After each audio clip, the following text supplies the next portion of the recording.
وبعد فأعوذ بالله من الشيطان الرجيم بسم الله الرحمن الرحيم ولا تقولوا لمن يقتل في سبيل الله أموات بل أحياء ولكن لا تشعرون صدق الله العظيم.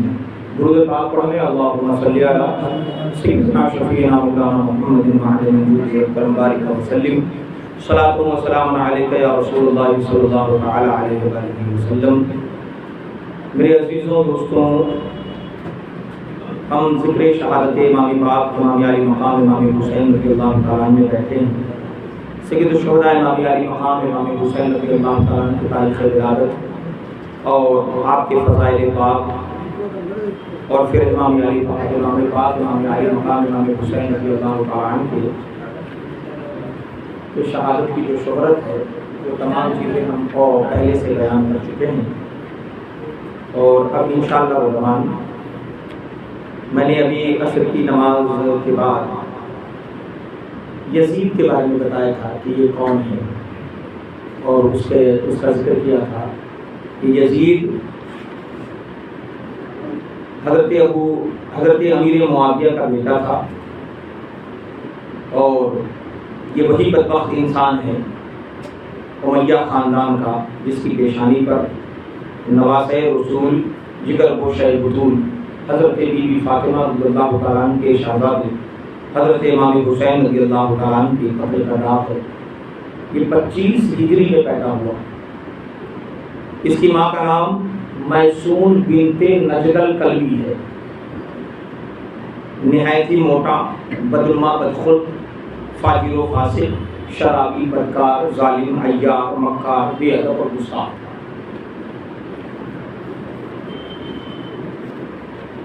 امام علی پاک امام حسین رضی اللہ تعالیٰ عنہ سے افضل اس وقت پوری دنیا میں کوئی تھا ہی نہیں. یہ بات ہے 60 ہجری میں. معاملہ تو شروع ہوا 59 ہجری کے شعبان میں.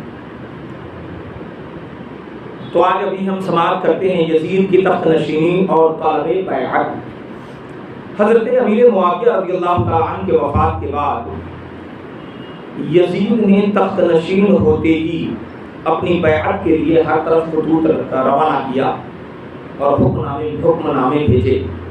مدینہ منورہ کے گورنر ولید بن عقبہ تھے، ان کو اپنے باپ کے وفات کی اطلاع دی اور لکھا کہ ہر خاص و عام سے میری بیعت لے لو، اور حسین بن علی، عبداللہ بن زبیر اور عبداللہ بن عمر رضی اللہ تعالیٰ عنہم سے پہلے بیعت لو. ان سب کو ایک لمحہ کی بھی مہلت نہ دینا. یہ اس نے خاص طور سے اپنے خط میں لکھا تھا. یوں تو واقعات کربلا کے جو آثار تھے وہ پیارے آقا علیہ السلام کے وصال پاک سے ہی شروع ہو گیا کہ حضرت، اور اس کے بعد یہ معاملہ کھل کر تب سامنے آیا جب حضرت امیر معاویہ کا انتقال ہو گیا اور یزید کو تخت پر لوگوں نے بٹھا دیا. مدینہ منورہ کے لوگوں کو ابھی تک حضرت امیر معاویہ کے انتقال کی خبر نہ تھی. یزید کے حکم نامہ سے ولید بہت گھبرایا، اس لیے کہ ان حضرات سے بیعت لینا آسان نہ تھا. اس نے مشورہ کے لیے مروان بن حکم کو بلایا. مروان بن حکم وہ شخص ہے کہ جب اس کی پیدائش ہوئی اور حضور اقدس صلی اللہ علیہ وسلم کی خدمت میں تحنیک کے لیے لایا گیا. تحنیک کہتے ہیں کوئی چیز چبا کر بچے کے منہ میں ڈالا جاتا ہے کہ تاکہ بچے کے اخلاق، کردار اور اچھے ہوں، زبان میٹھی ہو. تو یہ پیارے آقا علیہ السلام کی بارگاہ میں لوگ اس وقت لاتے تھے. تو حضور صلی اللہ علیہ وسلم نے فرمایا هو الوضع ابن وضع. اسے حاکم نے روایت کیا ہے، میرے آقا نے فرمایا یہ تو گرگٹ کا بیٹا گرگٹ ہے.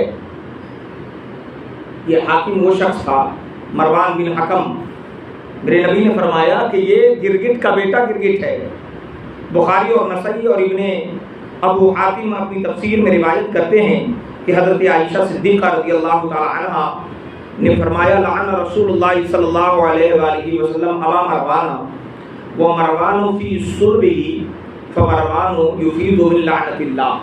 یعنی رسول اللہ صلی اللہ علیہ وسلم نے مروان کے باپ حکم پر لعنت فرمائی تھی، اور لعنت جب فرمائی کہ مروان اپنے باپ کی پیٹھ میں تھا تو وہ بھی اللہ کی لعنت سے حصہ پانے والا ہوا، تو لعنتی شخص سے بھلائی کی امید کیسے کی جا سکتی تھی؟ مروان کو اس نے مشورے کے لیے بلایا۔ برادران اسلام، وہ مروان کہ اس کو اور اس کے باپ کو حضور اکرم صلی اللہ علیہ وسلم نے گرگٹ فرمایا، اور جس کے باپ پر حضور نے لعنت فرمائی، بلکہ اس کے باپ کو میرے نبی نے شہر بدر فرما کر طائف میں رہنے کا حکم فرمایا۔ ایسے مروان سے بھلا خیر کی کیا امید ہو سکتی تھی؟ مدینہ منورہ کے گورنر نے جب مروان سے مشورہ لیا تو اس نے کہا ان تینوں کو اسی وقت بلائیں، یعنی حضرت امام حسین کو، عبداللہ ابن زبیر کو اور حضرت عبداللہ ابن عمر کو، کیونکہ یہ بڑے صحابی تھے جو اس وقت موجود تھے۔ کہا انہیں فوراً بلاؤ اور بیعت کے لیے کہو، اگر وہ بیعت کر لیں تو بہتر، ورنہ ان تینوں کو قتل کر دو۔ یہ مروان نے مشورہ دیا۔ اس مشورے کے بعد گورنر ولید نے تینوں حضرات کو بلا بھیجا۔ حضرت امام حسین رضی اللہ تعالیٰ عنہ اپنے چند جوانوں کو ساتھ لے کر گئے، مکان کے باہر ان کو کھڑا کر دیا اور فرمایا اگر تم لوگ سنو کہ میری آواز بلند ہو رہی ہے تو فوراً اندر آ جانا، اور جب تک میں باہر نہ آ جاؤں یہاں سے ہرگز نہ جانا۔ پھر آپ اندر تشریف لے گئے۔ ولید نے آپ کو حضرت امیر معاویہ کی وفات کی خبر سنائی اور یزید کی بیعت کے لیے کہا۔ آپ نے فرمایا میرے جیسا آدمی اس طرح چھپ کر بیعت نہیں کر سکتا، آپ باہر نکل کر سب لوگوں سے بیعت کریں تو ان کے ساتھ مجھ سے بھی بیعت کے لیے کہیں۔ ولید امن پسند آدمی تھا، بات بھی اسے صحیح لگی۔ اس نے کہا اچھا تو آپ تشریف لے جائیے۔ جب آپ چلنے لگے تو مروان نے برہم ہو کر ولید سے کہا اگر آپ نے اس وقت ان کو جانے دیا اور بیعت نہ لی تو پھر آپ ان پر قابو نہ پا سکیں گے، اگر یہ بیعت کے لیے بیعت کر لیں تو بہتر، ورنہ ان کو قتل کر دو۔ یہ سن کر حضرت امام حسین رضی اللہ تعالیٰ عنہ کھڑے ہو گئے اور فرمایا او ابن الزرقہ، کیا تو مجھے قتل کرے گا؟ فرمایا کیا تو مجھے قتل کرے گا یا یہ قتل کریں گے؟ خدا کی قسم تو جھوٹا اور کمینہ ہے۔ یہ کہہ کر حضرت امام علی مقام امام حسین رضی اللہ تعالیٰ عنہ باہر تشریف لے آئے۔ مروان نے ولید سے کہا کہ آپ نے میری بات نہیں مانی، خدا کی قسم اب آپ ان پر قابو نہ پا سکیں گے۔ قتل کرنے کا یہ بہترین موقع تھا جس کو آپ نے ضائع کر دیا۔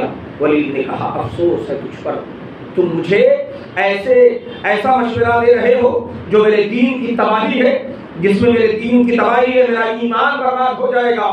کیا میں نواز رسول کو صرف اس وجہ سے قتل کر دیتا کہ انہوں نے یزید کی بیعت نہیں کی؟ خدائے ذوالجلال کی قسم اگر مجھے ساری دنیا کا مال و متاع مل جائے تو بھی میں ان کے خون سے اپنے ہاتھ کو آلودہ ہرگز نہیں کر سکتا۔ مگر افسوس آج کے اس دور میں دیکھیے ان بدعقیدوں کو، چلم چلی والوں کو یزید سے اتنا تگڑا رشتہ جوڑے ہیں کہ اس کو ڈائریکٹ جنتی بنانے کے چکر میں لگے ہوئے۔ حضرت امام حسین رضی اللہ تعالیٰ عنہ خوب جانتے تھے کہ بیعت کے انکار سے یزید بدبخت جان کا دشمن اور خون کا پیاسا ہو جائے گا، لیکن آپ کی غیرت اور تقوی و پرہیزگاری نے اجازت نہ دی کہ اپنی جان بچانے کی خاطر نہ اہل کے ہاتھ پر بیعت کر لیں اور نواز رسول ہو کر اسلام و مسلمان کی تباہی کا پرواہ نہ کریں۔ چنانچہ اگر آپ یزید کی بیعت کر لیتے تو آپ کی بڑی قدر و منزلت کرتا اور دنیا کی بے شمار دولت آپ کے قدموں میں ڈھیر ہو جاتی، لیکن یزید کی بدکاری کے جواز کے لیے آپ کی بیعت سند ہو جاتی تو اسلام کا نظام درہم برہم ہو جاتا اور دین میں ایسا فساد برپا ہوتا کہ جس کا دور کرنا بعد میں ناممکن ہو جاتا۔ بہرحال آپ یزید کی بیعت کے لیے تیار نہ ہوئے۔ شام کے وقت ولید نے پھر امام کے پاس آدمی بھیجا۔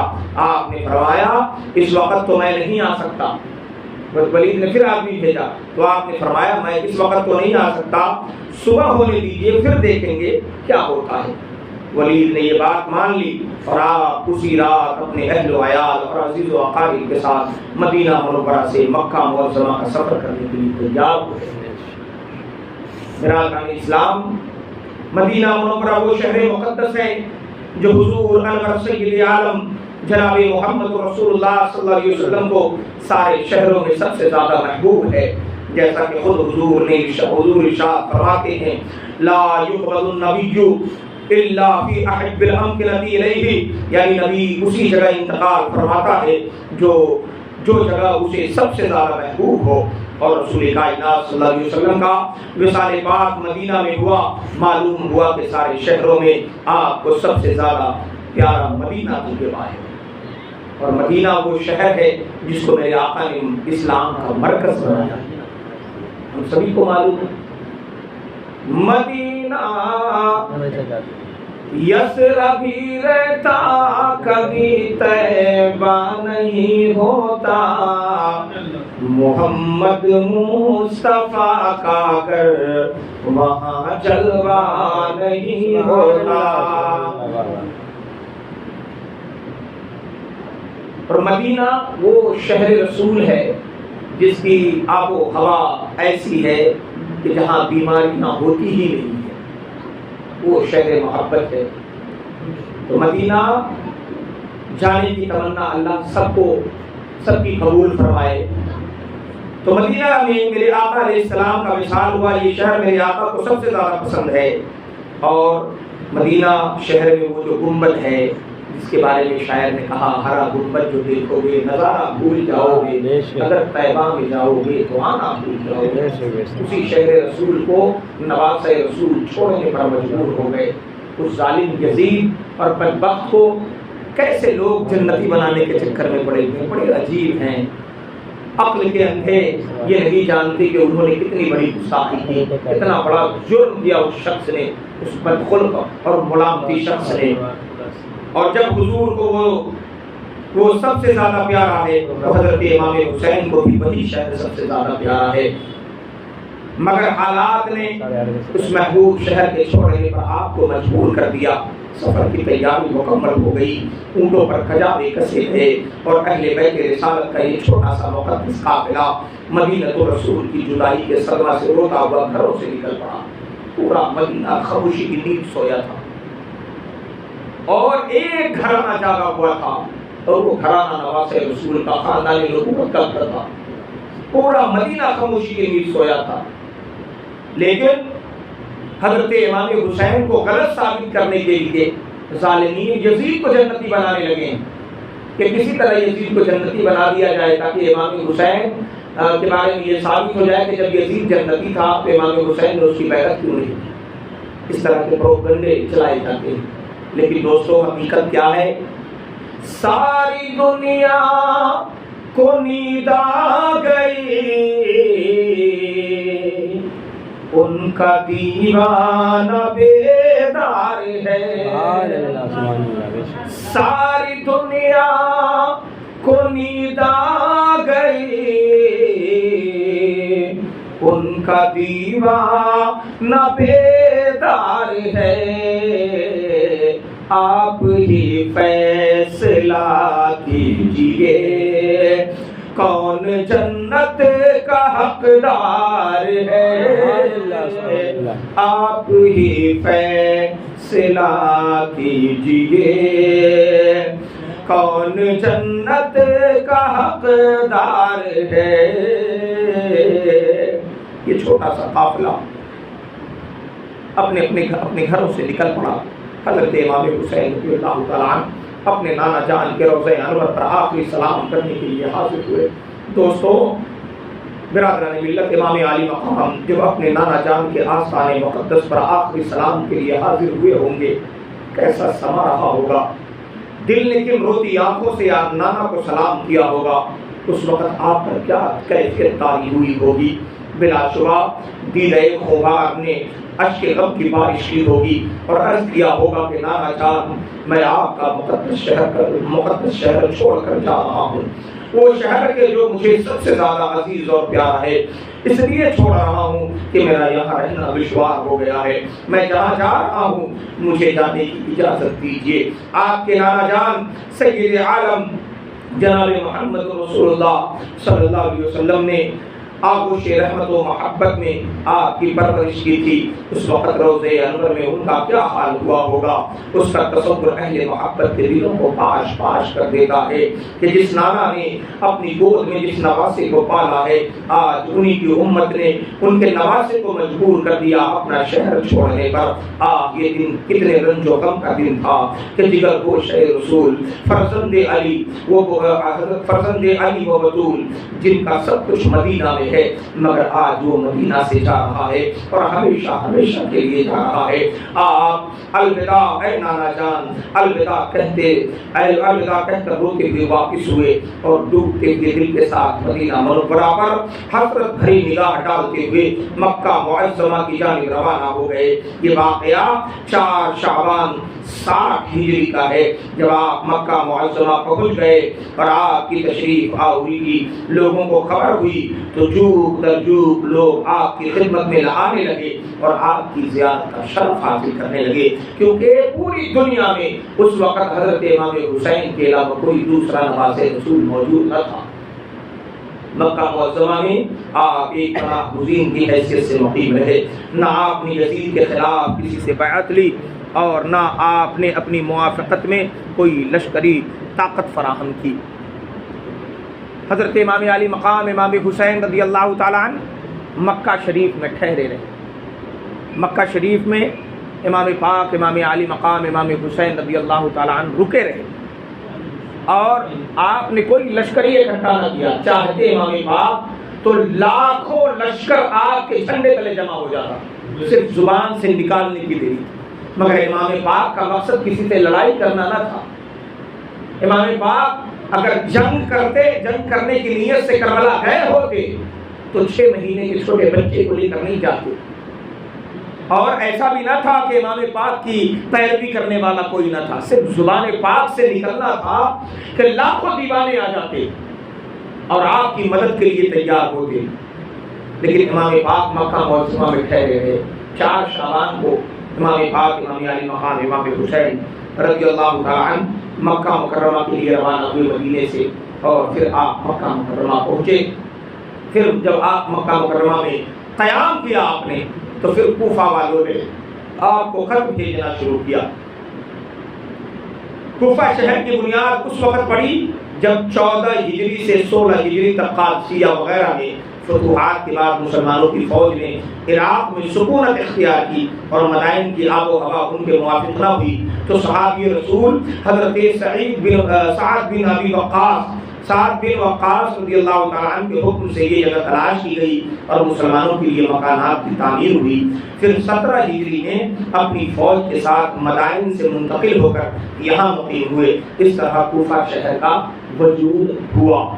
حضرت علی رضی اللہ تعالیٰ عنہ کے زمانہ ہی سے کوفہ آپ کے شیعوں اور محبوں کا مرکز تھا۔ آپ کے لوگ حضرت امیر معاویہ کے عہد خلافت ہی میں حضرت امام حسین کی خدمت میں تشریف آوری کی عرضیاں بھیج چکے تھے، مگر آپ نے صاف انکار کر دیا۔ اب جبکہ کوفہ والوں کو معلوم ہوا کہ امیر معاویہ کا انتقال ہو گیا ہے اور امام پاک نے یزید کی بیعت سے انکار کر دیا، تو بروایت تاریخ طبری سلیمان بن سرد کے مکان میں وہاں کے شیعہ جمع ہوئے۔ حضرت امیر معاویہ کے انتقال کا ذکر کر کے سب نے خدا کا شکر ادا کیا۔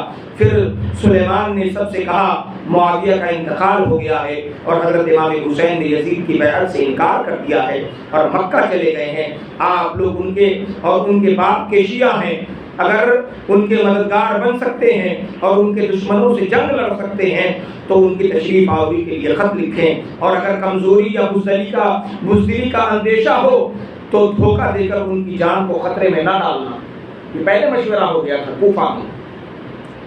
سب نے بیک زبان ہو کر کہا ہم ان کو دھوکہ نہ دیں گے بلکہ ہم ان کے دشمنوں سے لڑیں گے اور اپنی جانیں ان پر قربان کریں گے۔ چنانچہ پہلا خط جو ان لوگوں کی طرف سے لکھا گیا اس میں حضرت معاویہ کے انتقال اور یزید کی ولی عہدی کا ذکر کرنے کے بعد تحریر کیا گیا کہ ہمارے سر پر کوئی امام نہیں ہے، آپ تشریف لے آئیے، خدا تعالیٰ آپ کی برکت سے ہمیں حق کی حمایت نصیب فرمائے۔ دمشق کا گورنر نعمان بن بشیر یہاں موجود ہے، مگر ہم اس کے ساتھ نماز جمعہ میں شریک نہیں ہوتے اور نہ ان کے ساتھ عیدگاہ جاتے ہیں۔ جب ہمیں معلوم ہو جائے گا کہ آپ تشریف لا رہے ہیں تو ہم اس کو یہاں سے نکال کر ملک شام جانے پر مجبور کر دیں گے۔ یہ پہلا خط عبداللہ بن سبع حمدانی اور عبداللہ بن دال کے ہاتھوں سے روانہ کیا گیا، جو امام علی باغ، امام علی مقام کی خدمت میں 10 رمضان المبارک 60 ہجری کو مکہ پہنچا۔